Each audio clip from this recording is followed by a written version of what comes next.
ప్రసవించి వచ్చినవాడే, ఇంత గొప్పవాడు సామాన్యుడు అంటే. దేవతలు కూడా ప్రసవించి పొందినవాడు, దేవతలకు ఆహుతులు స్వయంగా ఇచ్చినవాడు, సామాన్యుడేం కాదు. మామూలు వాడే మోహంలో పడిపోయి అంటే సరే, అంటే ఆల్మోస్ట్ ఇంక ఎడ్జ్లో ఉన్నవాడు కాస్త అంతటి వాడు వెనక లభిస్తుంది.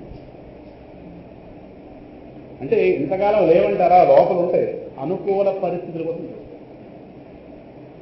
భూమి మీద చాలా విత్తనాలు పడి ఉంటాయి, కానీ ఉన్నట్టు కనిపించదు. ఒక వర్షం పడగానే ఇన్ని ఎక్కడ వచ్చారా అంటాం. ఓ 10 రోజులు మనం అలా తిరుపతి వెళ్ళొచ్చాం అనుకోండి, పెరటి నిండా మొక్కలు ఎలా వచ్చాయి, 4 వర్షాలు పడ్డాయి, లేచే మొక్కలు. మనం వెళ్ళినప్పుడు పెరటి దుప్పటి దుడిచి చెట్టాం, ఎక్కడ ఏ మొక్కలు వచ్చేసరికి అక్కడ మొక్కలు. కారణం ఉన్నది. మనం దుమ్ము తొడవగలం కానీ విత్తనాలు తొడవలేం కదా, విత్తనాలు మూడు పెడుతుంది, వాడికి అనుకూల పరిస్థితి రాగా లేదు. సో ఈయన గారిలో ఆ వాసన ఏదైతే ఉందో అది కాస్త దీన్ని పూర్తిగా పట్టుకునేటట్టుగా చేసి ఇంకెక్కడ దాకా ఉందంటే, దీని ప్రేమతో బుద్ధిగించడం నా కర్తవ్యం. పరోపకారశీలులైనటువంటి సజ్జనులు ఉన్నారే, శాంతి స్వభావం, దీనదైన బాంధవులు శరణాగతులు రక్షించేటటువంటి విషయంలో వాళ్ళ సమస్త ప్రయోజనాలని పరిశీలిస్తారు. అవతల వాడిని రక్షించడం గొప్ప కాదని కాదు, కానీ ఆత్మజ్ఞానాన్ని పొందడానికి నిమిత్తం గొప్ప పని మరి. నువ్వు ఆ పనిలో ఉన్నావు, వాడు ఆల్రెడీ వాళ్ళు నువ్వు రాజుగా ఉన్నప్పుడు అవన్నీ కరెక్టే చేసావు ఇవన్నీ, కానీ ఇప్పుడు దాకా వస్తావేంటి? ఇప్పుడు ఏ పని మీద ఉన్నావు నువ్వు? ఆ పనిలో ఉన్నావు, ఆ పని ఆవిడ ఇబ్బంది లేకుండా చేస్తే ఓకే, కానీ మొత్తం పని ఎత్తిపెట్టింది పూర్తిగా లేని కంటదాన్ని అడగవచ్చిందిగా అయిపోయింది పరిస్థితి కదా. అంటే లోపల తను చేస్తున్న తప్పును సమర్థించడానికి 1000 వేదాంతాలు వచ్చారు. తప్పు చేస్తున్నారు అంటే ఆయన గారు ఎందుకు సాధన మానేసేవంటే ఈ డైలాగ్లో ఆయన చెప్పుకుంటాడు. పక్కన ఎదుర్కొంటే ఎవరో ఉండి చెప్పడం కాదు, ఆయన సమాయించుకోవడం ఉంటారు. తప్పు చేసేయడం అది చేస్తారా, ఎవరు చెప్పలేదు అని ఇంట్లో వచ్చి మాట్లాడుతుంది, జరుగుతుంది. కానీ అంటే ఎవరికి వాళ్ళని క్షమించుకుంటూ వచ్చింది. మొత్తం మీద వాళ్ళ ప్రయోజనాలే మానేశారు కదా, విడిచిపెట్టేశారు కదా. ఆ ప్రయోజనాలు ఎంతైనా వాళ్ళు లెక్క చేయరు కదా, ఇది ముమ్మాడికి యథార్థం అని ఈ విధంగా వాళ్ళు భావించుకుంటున్నాడు ఆయన. కాస్త దాని మీద మమకారం కాస్త రోజు రోజుకి బిగుసుకుపోతాడు. ఆ బిగుసుకుపోవడంలో కూర్చున్నప్పుడు లేస్తున్నప్పుడు విష్ణు ధ్యాస ఒక పిల్లవాడు, కూర్చున్నప్పుడు లేస్తున్నప్పుడు పడుకున్నప్పుడు 7 ధ్యాస వీధిగా. ఆసీన పర్యటన్ అశ్వన్ శయాన ప్రభివన్ బ్రువన్ నానుసంధత్త ఏతాని గోవింద పరిరంభిత. ఎవరు? ప్రహ్లాదుల గురించి వ్యాసుల వారు చెప్తారు. ఈయన గారు పడుకుంటున్నప్పుడు, అటు ఇటు తిరుగుతున్నప్పుడు, నిలుతున్నప్పుడు, భుజిస్తున్నప్పుడు ఆయనకి జింక పిల్ల మీద తప్పించి మరొక చేస్తారు. పడుకుంటే పడుకుందో లేదో, భోజనం చేస్తుంటే వెరుముంట తిందో లేదో పెట్టిందా, లేస్తున్నప్పుడు ఎదిపోయిందో ఏమిటో, కట్టిన చోటు ఉందో లేదో, ఇంకా చాలా చెప్తాడండి. అది ఎక్కడుందో తెలియదు, కానీ ఈయన బుద్ధిలో ఉంది. వస్తువులు ఈ విధంగానే బుద్ధిలోకి వెళ్ళిపోతుంది. మన బుద్ధి దరిద్రం అన్నీ పెట్టించుకుంటున్నాం. భగవంతుడు మరో ధ్యాస లేదు ఆయన గారు. కాస్త ఇది కృతానుషంగా ఆసన శయన ఆటన స్థానాసనా దిశు సహ మృగజహున స్నేహానుబద్ధ హృదయ ఆసీత్. ఈయన హృదయం ఆ లేడీ పూర్తిగా బంధం పడిపోయింది. ఇంకా ఆయన ఆలోచిస్తున్నట్టు ఒక క్షణం ఎప్పుడైనా కనిపించకపోతే ఈ ప్రాంతం అంతా వేట కుక్కలు ఉంటాయి, తోడేళ్ళు ఉంటాయి, ఇలాంటి క్రూర జంతువుల వల్ల ఈ జింక పిల్లకి ఏమైనా బాబు ఇప్పుడైనా హాని ఏర్పడుతుందో ఏమిటో, నేను వెళ్ళిపోతే నీ సంగతి ఏంటి? అడవలంగా అన్ని రకాల జీవులు ఉంటాయి కదా, కనుక ఏ హాని కలుగుతుందో అని చెప్పి ప్రతి క్షణం దీని మీద భయపడడం ప్రారంభించారు. పూర్వం మోక్షం వస్తుందో లేదో అన్న భయం అన్నది ఎప్పుడూ ఉంటుంది. అది అటుపక్క ఉండేది పూర్వం. ఇప్పుడు ఈ లేడి పిల్లకి ఏమైపోతుందో అలా భయపడుతున్నట్ట. అందువల్ల ఈయన గారు పూజకు అవసరమైనటువంటి దర్భలు, పువ్వులు, మోదుగు సమిధులు, పత్రాలు ఉంటాయి కదా, ఫలపుష్పాలు ఇలాంటి తీసుకురావడానికి వెళ్ళినప్పుడు కూడా లేడి పిల్లలు కూడా పడగలుగుతారు. ఇక్కడ ఉంటే ఎవరు తినేస్తారు. అది దొంగతనానికి వెళ్ళి ఎవడో ఏం పట్టుకెళ్ళాడు అంటారు కదా సామెత. అది పిల్లలను పట్టుకెళ్ళాడు ఎవడో, దొంగతనానికి వెళ్తే పిల్లలు పట్టుకెళ్ళాడు. ఈ ఇంట్లోకి వెళ్ళకపోతే దర్శించారు, అది యజమానులు అయిపోయాడు. మొత్తం మీద ఇలాగా ఈయన గారు వెళుతూ అది యజ్ఞయాగాదులు సమిధులు ఇవన్నీ. ఇక్కడ ఉంటే లేని ఎవడ పట్టుకుపోతాడో, ఏం చేస్తాడో ఎవడో చెప్పి లేని కూడా ఓ సంచిలో పెట్టుకున్నా మొత్తం మీద ఇలాగా చేతిలో పెట్టుకుని తీసుకెళ్తున్నట్టు దాన్ని ఎలాగా ఆడిస్తున్నట్ట. వనంలోకి వెళ్ళినప్పుడు కూడా లేడి పిల్ల దాని అందం చూస్తూ అడుగులు వేస్తున్నవాడు దీని పక్క చూడగానే అందంగా ఉంటుంది కదా, అందం చూడగానే ఇంకా అడుగు వేయలేక దాని పక్క అలా చూస్తూ నిలబడిపోతున్నట్ట. పూర్వం భగవత్ స్మరణలో ఉంటూ అన్ని తిరగబడి పెట్టండి, భగవానుడి యొక్క స్మరణలో ఉంటూ ఆయన యొక్క ఒక్కసారి అందం కాస్త బుద్ధికి అందగానే పూజ చెయ్యలేక ఆపించేవాడు. ఇప్పుడు ఆ లేడీ యొక్క ఎలా పొడుస్తుంటుంది కదా, ఎక్కడ పెట్టుకుంటే ఇలాగా మన పొగ మీద రాస్తుంటుంది, ఏమో చేస్తుంటుంది. చేయగానే దాని పక్క చూడగానే బహుశా ఈయన గారి యొక్క సాధన ఆపేయడానికి అందమైన లేడీ సృష్టించుంటారేమో బహుశా దేవతలు, ఏ రాక్షసులు. కాబట్టి అంత అలౌకికమైన అందంతో వచ్చి ఉంటుంది. ఓ లేడీ కాస్త ఎలాగో ఆవిడ కాస్త ఏడాది పాటు ఆయన ఎలా దూరం చేసింది రామాయణంలో లేడు కదా. ఇది కుమార్ లేడు చాలా అది లేదు మనసుని. అందుకే పరమశివుడి యొక్క 4 ఆయుధాల్లో లేడు ఒక ఆయుధం. దక్షిణామూర్తి యొక్క 4 ఆయుధాల్లో ఎడమ చేతికి పైన లేడు ఉంటుంది. లేడిని పట్టుకుంటాడని దాని అర్థం. లేడిని పట్టుకోవడం అంటే తన మనసు తన స్వాధీనమై ఉన్నవాడు. తన చేతిలో మనసు ఉంది అంటే తన చేతిలో లేడుందంటే తన మనసు తన అదుపులో ఉన్నవాడు. తన మనసు తన అదుపులో ఉన్నవాడే, ఎవడైతే వాడి మనసు వాడు అదుపులో ఉందో వాడే నన్ను పొందగలడు అని చెప్పడానికి లేడిని పట్టుకున్నట్టు దక్షిణామూర్తి రూపం చూస్తే తెలుస్తుంది కదా. మొత్తం మీద దాని అందం చూస్తూ మధ్యలో ఒక ఆడలేక దాన్ని నడవలేక దాని కాస్త నేల మీద దింపి దాంతో అచ్చట్లు ముచ్చట్లు నాన్న చిచి బువ్వు మొత్తం అలాగా చేస్తున్నట్టు దాంతో దాని మీద ప్రేమ అతిశయించిపోయి దాని భుజాల మీద ఎత్తుకుని పోతున్నాడు. ఇవన్నీ ఆయనకి అనుకోక్కర్లేదు, మోయబోయేవాడు అది అలాగే ప్రస్తుతానికి లేదండి. ఎవడొచ్చి ఎవరికి ఏ దృష్టి కలుగుతుందో మన అదృష్టం బాగుండి పెంపగానే మనకి ఎవరిని అప్పచెప్పాలని దురాలోచన ఎవరికి ఇక్కడ ఉన్న వాళ్ళలో సంబంధించిన ఎవరికి రాకుండా ఉండదు. కాబట్టి మా వాళ్ళు మీకు అన్నాం కనుక వేవి పెంచుకుంటాం కదా, అదొక సన్మానం చేస్తున్నాం. వాడు అమెరికాలో కూడా సన్మానం చేస్తాం. అలాగే అమ్మ ఖాళీగా ఉంది విశాఖపట్నంలో, దాని దగ్గర 4 ఏళ్ళు వింటూ వదిలిచి వద్దామని అన్నారు. పోయిందా అలాంటి దురాలోచన ఎవరికి రాకుండాక అందరికీ మంచి ఆలోచన వచ్చి మీ ఆధ్యాత్మిక జీవితాలు కేవలం ఇదేదో ఒక తరానికి సంబంధించింది కాదు. పెద్ద అయిన తర్వాత లేని సమస్య వాళ్ళకు వాళ్ళు 20s 30s కావచ్చు, ఏవో 60s కలరే అప్పుడు వాళ్ళ దగ్గర ఇతను పెడితే అది సంగతి. అందువల్ల అటువంటి దురాలోచన ఏ పిల్లకి రాకూడదు. ఏ తల్లి యొక్క ఆధ్యాత్మిక జీవితానికి ఏ పిల్లవాడు ఏ పిల్ల ఆటంకం కాకూడదు. ఎవరిని వారిని పెంచుకోవద్దు ఉద్దేశం లేదు, ఖండమైంది ఏదో పడింది గోవిందా. లేదండి ఇలా ఎవడపడతాడు ఎలాగా జన్మలు చూపించేస్తాయి. ఏది ఎంత ఎక్కువ లేడీ ఎంత చూపిస్తే మనుషులు లేడీ మాట్లాడలేదు. మాట్లాడిన వస్తువే ఇలా మోహపెట్టింది. పిల్లలు మాట్లాడతారు వచ్చిన కూడా ఆ మాట్లాడు చాలు తెలుగు రికార్డ్ చేయడం ఇక్కడ నుంచి ఏమని వాట్సాప్ పెట్టడం కదా. అందువల్ల జాగ్రత్తగా వాళ్ళ విషయంలో మన జాగ్రత్త ఆధ్యాత్మిక జాగ్రత్త అంటారు. కొత్తగా ఉంది మన యొక్క మోక్ష ప్రయత్నం వీటిలో వెళుతూ వాడిని సహకరించడం తప్పు లేదు, సలహా ఇవ్వడం కానీ తప్పు. వాడిని ముందు ప్రిపేర్ చేస్తే బాగుంది. లేదంటే ఇప్పటిదాకా అంటే ఒక మాట చెప్పుకుని ముందుకు వెళదాం. ఈ క్షణం ఆశించింది ఈ ప్రారంభంలో ఉండకపోవచ్చు కానీ, ఈ ప్రారంభంలో రాకపోవచ్చు కానీ, ఇవాళ ఉన్నవన్నీ కూడా గతంలో మనం చేసిన ఆలోచన. ఇవాళ ఇక్కడ చేస్తున్న ఆలోచన ఈ ప్రారంభంలో కుదిరితే బహుశా ఇటువంటి ఆలోచన గత ప్రారంభంలో చేస్తున్నాం కాబట్టి పరమాత్మ సహకరించి ఉంటాడు.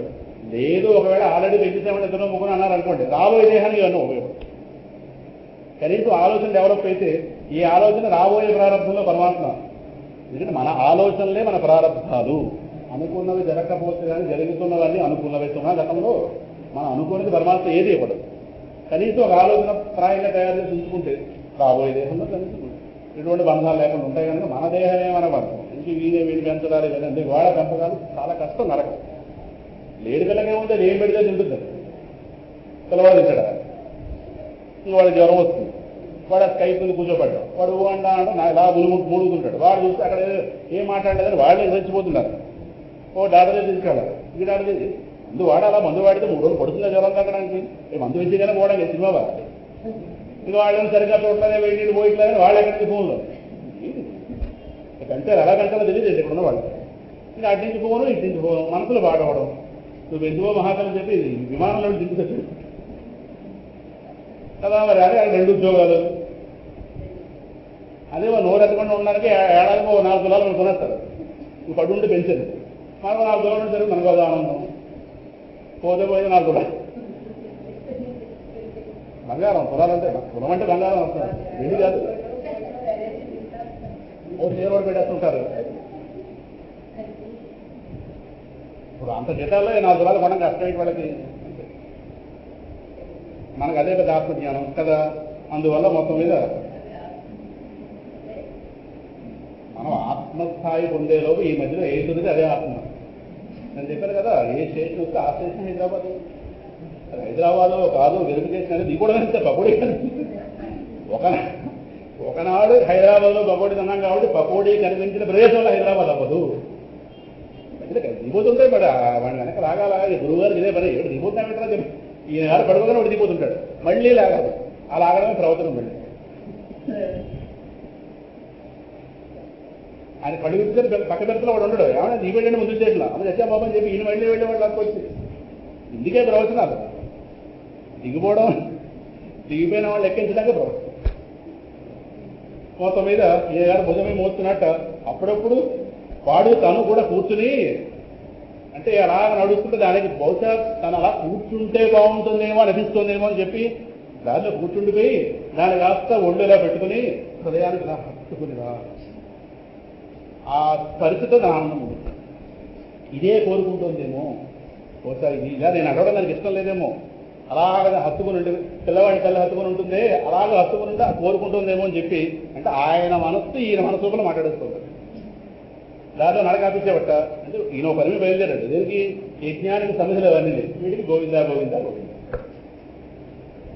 అంటే రైలు బజారుగా బయలుదేరి పక్కింటి అమ్మలక్క ఇంటికి వెళ్ళి మనం ప్రసంగం పెట్టి కూర లేదు వంట లేదు అనుకుంటాడు.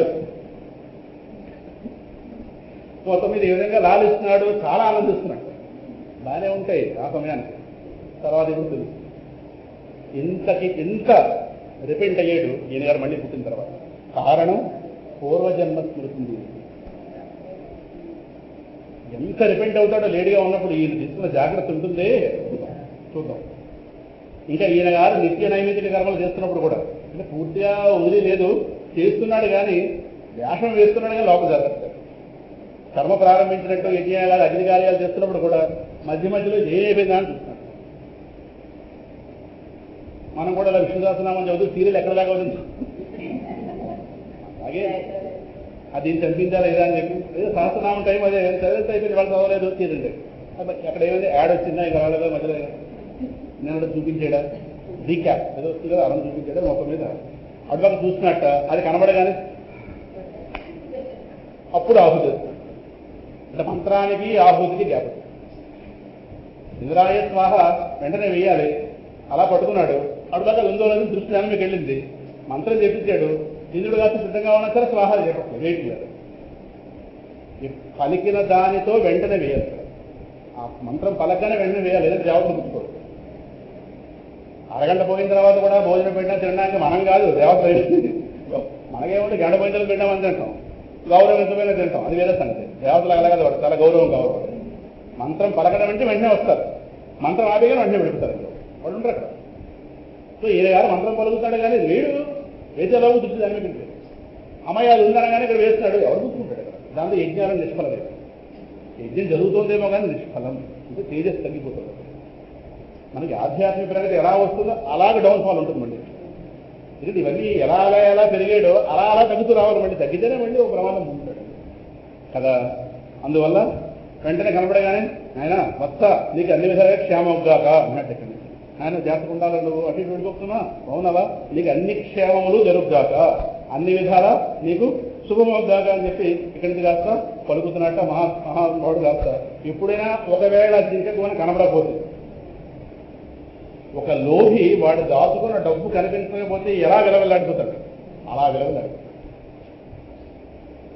ఇంకా ఆయన వారి చిత్తం, ప్రహ్లాదుల వారి చిత్తం స్వామి కోసం ఎలా వ్యాధులు పడుతుంది మరి అలా చెప్పుకుంటారు. తెగబాలు పడిపోతున్నట్ట.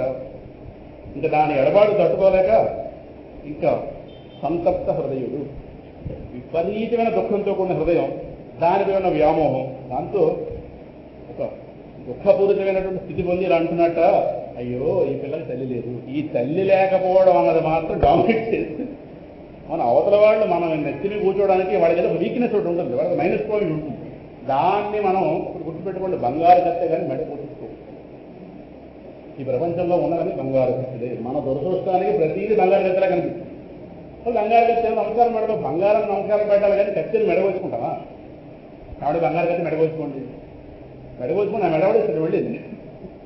అర్థమైందా? ఇలా బంగారు కత్తితో నమస్కారం పెడతాం. ప్రపంచంలో చాలా ఉంటాయి, ఎక్కడికక్కడ వదిలించుకోవాలి కానీ అంటించుకుంటే పేరు ఈయన గారు వేగ చూపిస్తుంది. ఈ తల్లి లేదని ఒక పాయింట్తోనే ఈయన గారు ఇన్ని మర్చిపోయారు. తల్లి లేకపోతే దాన్ని చూడొచ్చు, దాన్ని చూడడానికి ఒక మనిషిని పెట్టచ్చు కావాలంటే. వాడికి జీతం ఇవ్వచ్చు, చక్రవర్తిగా ఏదైనా చేయగలడు. ఏం అక్కర్లేదు, ఆ కొడుకును పిలిపించి రాజ్యంలో చూడడానికి వాడు పడతారు ఆ గోలంతా. దీన్ని నా స్వరూపంగా భావించి మీరు జాగ్రత్తగా చూడండి. ఇది ఉన్నంతకాలం మీరు ఏ లోటు లేకుండా చూడండి. కొడుకులు పిలిచి కానీ నెత్తిని పెట్టి చూసుకుంటారు. వాళ్ళు చూసుకున్నా నష్టం లేదు, ఎందుకంటే వాడు చక్రవర్తిగా ఉన్నవాడు కనుక ఆ ధర్మం కింద పోతుంది. ఈయన గారు ఇప్పుడు ఏ ఆశ్రమంలో ఉన్నాడో ఆశ్రమ ధర్మం దెబ్బతింది. మళ్ళీ వెనక్కి వెళ్ళిపోయాడు. వెనక్కి వెళ్ళిపోయి కిందటి ఆశ్రమానికి సంబంధించిన లక్షణాలు ఇక్కడ ప్రదర్శిస్తున్నారు. అర్థమైందా? దీన్ని చాలా మంది మరి ఇంకెలా మాట్లాడతారంటే, ఏమంటే అంత ప్రేమగా పెంచుతుంటే ఏదో అంటుంటారు కదా, నోరు లేని ప్రాణుల మీద ఇక రకరకాల సంవత్సరాల వాళ్ళు ఉన్నారు కదా, నోరు లేని జీవుల మీద మనకు ప్రేమ ఉండాలి కదా, నెత్తికి ఎక్కించుకోవాలి. దాని అర్థం ఇప్పుడు కుక్క పెంచుతాం కరెక్టే. ఇప్పుడు కుక్క ఇలా ఒళ్ళంతా రాసించుకొని మంచం ఎక్కింది, దేవుడి మీద గడిపోయి, భోజనం టేబుల్ మీద గడిపోయి, కుక్క ఇల్లు దాటి లోపల రాకూడదు. కుక్కే అది ఆల్సేషన్ అండి. ఇంకోటి ఏంటంటే కుక్క అదేంటది, కుక్క ఆల్సేషన్ అంటే కుక్క అదే. కుక్క రాజ గుమ్మం దాటి ఇంట్లోకి రాకూడదు. దాన్ని దేవతలు ఉంటారు. ఆ సున్నకం యొక్క దేహం తమో కూడా దేహం అది ఇంట్లోకి రాకూడదు. మేము మా ఇంటి దగ్గరకుండా వాళ్ళు కుక్క పెంచుతున్నారు. వాళ్ళకి ఎంత నియమం అంటే అది ఎప్పుడు కూడా బాల్కనీలో ఉంటుంది. అంటే వర్షం పడినా చలేసినా ఏవేసినా దాని దాడి ఇంట్లోకి రానివ్వదు అని ప్రేమగా చూస్తాం. ఏం ప్రేమ, మమ్మల్ని తినేస్తుంది, అది అరిచిందంటే కాదు, అది వేరే సంగతి. కానీ ఇంట్లో మాత్రం రానివ్వద్దండి, రాకూడదు. ఏ గుమ్మం అయితే మనం మొట్టమొదటి గుమ్మంగా ఎత్తుతామో ఇంటికి, ఆ గుమ్మాన్ని అధిరవహించి దేవతలు ఉంటారు. అది వాళ్ళకి ఒక రకమైన అవమానం కుక్కదండి. దాడదు. కుక్కను పట్టుకోకూడదు, కుక్కను నెత్తికి ఎక్కించుకోకూడదు. దాని స్థానంలో ఉంది దాని గౌరవం అనిపిస్తుంది. దాని మంచాలు పట్టించి ఇంకా రకరకాల బల్లలు, డైనింగ్ టేబుల్ ఒకటే గుడ్డు పెట్టించుకుని ఎన్ని వెర్రులు, వికారాలు, ఫోటోలు ఇక్కడ దాకా పెడతాం. ఇంకా ఇల్లంతా దాని వెంట్రుకలు, మనం తినబోయే టిఫిన్లో ప్లేట్లో దరిద్రం, పూవనలేమో వానలేమో పోలేము. అందుకే ఏంటి గడపడం ఉంటే హాయి, అందుకే వెళ్ళడం. ఎవరింటే ఎవరు ఏం తెలుసు, మన దగ్గర ఉంటే హైదరాబాద్ దరిద్రాలు. దేన్ని ఎక్కడ ఉంచాలో అక్కడ ఉంచాలని పరమాత్మ చెప్పాడు. మన ప్రేమ లేకపోవడం కాదు, ప్రేమ అంటే నెత్తికెక్కించుకోవడం కాదు. అంటే విషయమే ప్రేమ అంటే విషయం దాగిమంటే సరే అది చెప్పిన వాడు ఇది అక్కడలాగా బయలుదేరారు. అంటే ఎంతసేపు దేహగతమైన జీవితమే కానీ ఆత్మగతమైన జీవితం ఒకటి ఉంది. అదొక్క దృష్టి కోల్పోతే ఈ దరిద్రాలన్నీ పడుతుంది. ఇంకా ఈ రకరకాల సంస్థలు బయలుదేరే ఇంకా దీనిపైన పెద్ద దానిపైన పెద్ద జడభర జీవితం తప్పు ఏంటి, రావణుడి కంటే రావణుడే గొప్ప, దరిద్రులు బయలుదేరారు. ఎవరు దొరికిన మాట్లాడు. సనాతన ధర్మాన్ని దెబ్బతీయడానికి రకరకాలు జడభరతులు చేసిన దాంట్లో చాలా మంది మంచిగా కనిపిస్తుంది. వాడు ఆత్మజ్ఞానం కోల్పోయి అని ఎవరు తెలుస్తుంది, ఆత్మహన వాడికి ఎక్కడ తెలుస్తుంది. వాడేంటంటే త్యాగం చేశాడంటే వాడు త్యాగం చేశాడు, జన్మలు ఎత్తాడు. వాడు జన్మలు ఎత్తాడు విషయం వాడు తెలియదుగా. అది లేనివాడు ఏమంటాడు, ఆ తోటి ప్రాణి రక్షించాడు, కాపాడాడు, వాడు చేసిన సవాళ్ళు. దానికి భారతదేశం వాళ్ళు ఏమైనా భారత ప్రభువున కళా ప్రభువుని ఎవరిచేమో కానీ మోక్షం రాదు. మోక్షం నిర్ణయించవలసింది భారతదేశం కాదు. ఇది ఇక్కడ వ్యవహార దృష్టి, ఆధ్యాత్మిక దృష్టి. ఇంకా అది మాట్లాడేవాడితో మాట్లాడకూడదు. ఎందుకంటే వాడికి ఈ జ్ఞానం లేనప్పుడు మనం వాడితో మాట్లాడకూడదు. ఎక్కువ మంది మాటలు పెట్టుకోకూడదు. వాడితో మనం మాట్లాడాలంటే మన స్టాండర్డ్స్లో వాడు ఉన్నాడా లేదా, లేడు. వాడేవో ఇది ఏవో మాట్లాడుతుంటే వాడితో మనం మాట్లాడడం ఏంటి, మన జ్ఞానం ఏంటి, వాడి జ్ఞానం సరిపోదు కదా. 10th క్లాస్ వాడు 10th క్లాస్ వాడితో మాట్లాడాలి కానీ 5వ క్లాస్ వాడితో మాట్లాడితే ఏం జ్ఞానం ఉంటుంది వాడికి, అంతే. అందువల్ల ఈ తల్లి లేడి కాస్త ఎక్కడ పోయిందో చెప్పి మొత్తం మీద ఆయన దుఃఖిస్తున్నాడు అన్న చోట ప్రవచనం ఆపాలిగా. రామాయణం కాదు కాబట్టి చూద్దాం. ఒక్క 2 మాటలు ముందుకెళ్ళి, అయ్యో తల్లి లేని ఈ లేడి పిల్ల దారి తప్పి ఎక్కడ పోయిందో ఏమిటో, అమాయకంగా ఉంటుందా ఆ పోనా, అది బాబు బిక్కమోహం వేసుకుని నా కోసం చూస్తుంది ఏంటో, ఎక్కడ దిక్కులు మొహం అది ఏదో వెళ్ళిపోయింది, మళ్ళీ నన్ను రక్షించడానికి నేను ఉన్నాను దిక్కులు చూస్తుంటుంది. అయ్యో నేను ఎంత మొరటి వాడిని చూడండి, అగ్ని చెడుతుంది. నాకు ఎంత ప్రేమ లేదో, ప్రేమ ఉంటే దాని వెనకాల వెళ్ళామని కదా. అంటే అది వీడిని కావాలనుకున్న చోటల్లో వీడు ఉండాలి. ప్రతి అక్కడ దాకా వీడు. నేను ఎంత కఠినాత్ముండి, ఎంత ధైర్యమైన వాడిని, ఎంత పాపాత్ముండి, నామే చూస్తుంది అపారమైన విశ్వాసం పెట్టింది. నేను చూస్తే దాన్ని జాలి లేకుండా విడిచిపెట్టాను. అది ఏ లేదా ఆ పక్క వెళ్ళింది, దానికి ఇండేదారు. నన్ను పూర్తిగా ఆత్మీయుల్లో తలంచింది, సత్పురుషులాగా మంచి మనసుతో నా తప్పును అంటే అది అది వెళ్తే వెళ్ళింది కానీ నన్ను మళ్ళీ ఒకసారి తన ఆత్మీయుడు అనుకుంది. సత్పురుషులాగా మంచి మనస్సుతో ఒక్కసారి నేను చేసిన తప్పును కాస్త నన్ను క్షమించి ఒక్కసారి నా దగ్గర వస్తే బాగుంటుంది కదా. సీతమ్మకి 10 నిమిషాల్లో లేడీ బుద్ధి మండింది. 15 నిమిషాలు ఆ ఎదుర్కొని జరిగిందని మారీచుడు వేషం వచ్చి నువ్వు లేడీ ఏదైతుందో 10 నిమిషాల్లో 10 నిమిషాల్లో దిక్కుమాల లేడీ ఆవిడ కాస్త ఎలా దూరం చేస్తే ఈయన గారు ఏమేండి 2 జన్మలు దాకా.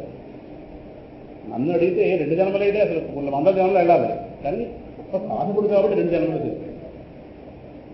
ఇలాగ లేడు దీని మీద వ్యామోహం వదిలేవాడు అందరూ కూడా 2 జన్మల్లో పడి మోక్షం పొందారని లేదా అభిప్రాయం రాకుండా వెళ్ళింది. వాడి చీకటి జన్మలు 3 మిగిలింది.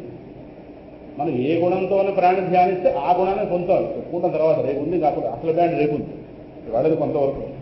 అందువల్ల భగవత్ కృప దాని మీద కలిగి క్షేమంగా ఉంటే అదే 10,000 నాకు అంతకన్నా చేస్తారు. స్వామి ఎక్కడో ఒకటి అంతా ఉన్నాడు కదా, అదొకటి తెలిసి వెళ్ళింది. అంతటా నిండు ఉన్న స్వామి అదే కృప చూపిస్తాం. అంతటా ఉన్న స్వామి నాకెక్కలేదు ప్రస్తుతానికి ఏమి దాని మీద కృప చూపించి దాన్ని క్షేమంగా ఉంచి మళ్ళీ నా దగ్గర తీసుకొచ్చిస్తే పోతే ఇది ఈ ఆశ్రమం వనంలో ఉన్నటువంటి అది నాకు ఎలా కనిపించాలంటే ఎటు పోయింది అనుకుంటున్నాను కదా, ఎటు పోకుండా ఇక్కడే ఆశ్రమంలో అక్కడెక్కడో తిరిగి నా గడ్డి ఉంటుంది, ఆ గడ్డి మేస్తున్నట్టుగా కనిపిస్తే నాకు ఎంత ఆనందం. అంటే ఈ లేడు ఎక్కడ కూర్చుందో చూడండి, ఆ లేక గడ్డి పరకలు కాస్త వేస్తూ నాకు కనిపిస్తే బాగుండు. అలా కాకుండా తోడేలు, వేటకొక్క, అడవి పంది, పెద్ద పులి ఇలాంటి క్రూర జంతువులు ఏదైనా రక్షించలేదు కదా ఇప్పటిదాకా. ఏమింది అయ్యో ఏమిటి జరిగిందో అని ఈయన గారు సంధ్యావందనంతో ఏ సూర్య భగవానునైతే ప్రసన్నం చేసుకున్నాడు, ఆ సూర్య భగవాను ఏ రిక్వెస్ట్ చేస్తున్నా తెలిసినా, నాయన నువ్వు సమస్త జగద్రక్షణ కోసం తెల్లవారే ఆకాశంలోకి వస్తున్నావు కదా, నీ వెలుగులు ప్రసరించిన ప్రదేశం ఉండదు, నాకు తెలియపోయినా అది ఎక్కడుందో నీకు తెలుసు, నువ్వు దాని బుద్ధి మార్చి వెనక్కి తీసుకురారా అని అడుగుతున్నాడు. అంటే సూర్యుడు గారు ప్రస్తుతం ఏజెంట్, ఎవరికి లేని వెనక్కి కడుతుంది.